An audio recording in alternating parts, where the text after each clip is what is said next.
A partir de hoje, o Jornal do SBT leva você a uma viagem por Mato Grosso, um dos maiores estados do Brasil e onde também se concentra o esforço para diminuir o desmatamento da Amazônia. Os repórteres Karina Pacheg e Ricardo Antunes mostram que existem alternativas para uma economia mais verde e próspera. Na primeira reportagem, o flagrante da derrubada ilegal de árvores e o combate feito pelo IBAMA.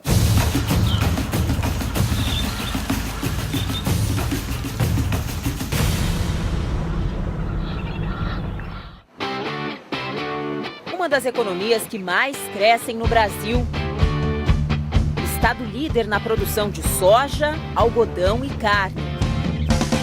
Terra de belezas naturais únicas, paraísos do Cerrado. Santuários intocados da Amazônia. Rios que levam a um Brasil profundo. Começamos nossa jornada pela Chapada dos Guimarães, no coração do Mato Grosso. Os gigantescos paredões de arenito são o símbolo da reserva, que combina cerrado, cachoeiras, morros, que enchem os olhos de turistas de várias partes do mundo. Maravilhoso, né? Um lugar único, com essas araras que estão voando aí, que é incrível, incrível, muito bonito. Dos mirantes naturais como esse, a vista da Chapada é incrível. Aliás, este ponto atrai muito os turistas. São 330 quilômetros de reserva, que é uma bela amostra da fauna e flora do Cerrado brasileiro. Só que este cenário exuberante contrasta com outras paisagens aqui do Mato Grosso. O estado se alterna com Rondônia e Pará no topo da lista dos que mais desmatam a floresta amazônica.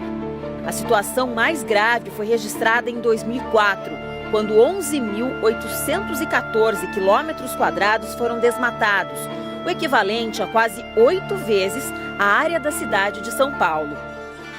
De lá para cá, os números caíram, mas ainda preocupam. No ano passado, 1.149 quilômetros quadrados de floresta foram para o chão em Mato Grosso. O desmatamento acelera o efeito estufa, já que a vegetação ajuda a sequestrar o gás carbônico da atmosfera.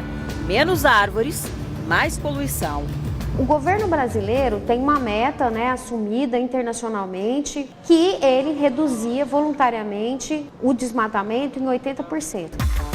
O IBAMA usa imagens de satélite para correr atrás desse objetivo. A gente recebe indicativos diariamente de desmatamento.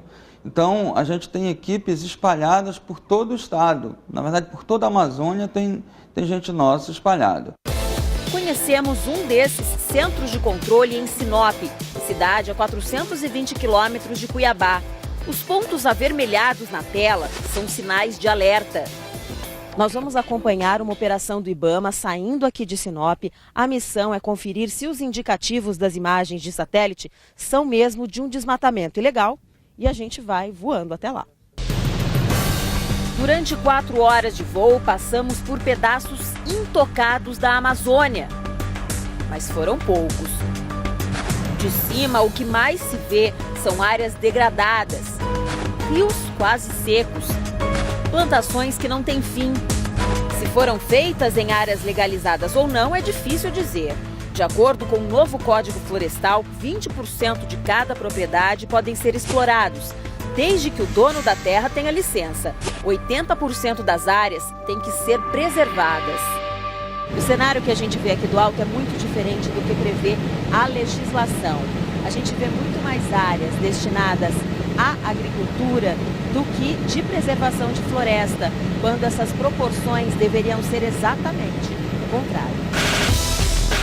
Sobre o município de Nova Maringá, o flagrante. Estamos sobrevoando um ponto de extração ilegal de madeira. Os sinais da ilegalidade são muito evidentes. Aqui funciona um depósito ilegal de árvores que já foram cortadas, clandestino, que fica escondido no meio da mata, e é também um ponto de escoamento, onde os caminhões vêm para retirar essas madeiras. Os fiscais do IBAMA já estão lá embaixo. Desta vez, os desmatadores perderam. É feita a qualificação do responsável pela área, a propriedade e pela extração. E em seguida é feita a apreensão tanto da madeira quanto do maquinário que foi encontrado na área. Ainda continuam desmatando, acreditando na ilegalidade e que a gente não vai chegar, mas pelo contrário, o IBAMA tem chegado e tem dado os flagrantes como esse que a gente viu hoje. A punição não é o único caminho para diminuir o desmatamento. O desafio de órgãos governamentais e ONGs é mostrar aos moradores que a floresta pode valer muito mais de pé. Então existe esse potencial de aumento da produção no Brasil sem precisar desmatar nenhuma árvore. Porque enquanto for possível desmatar áreas ilegalmente, vai acontecer por oportunismo.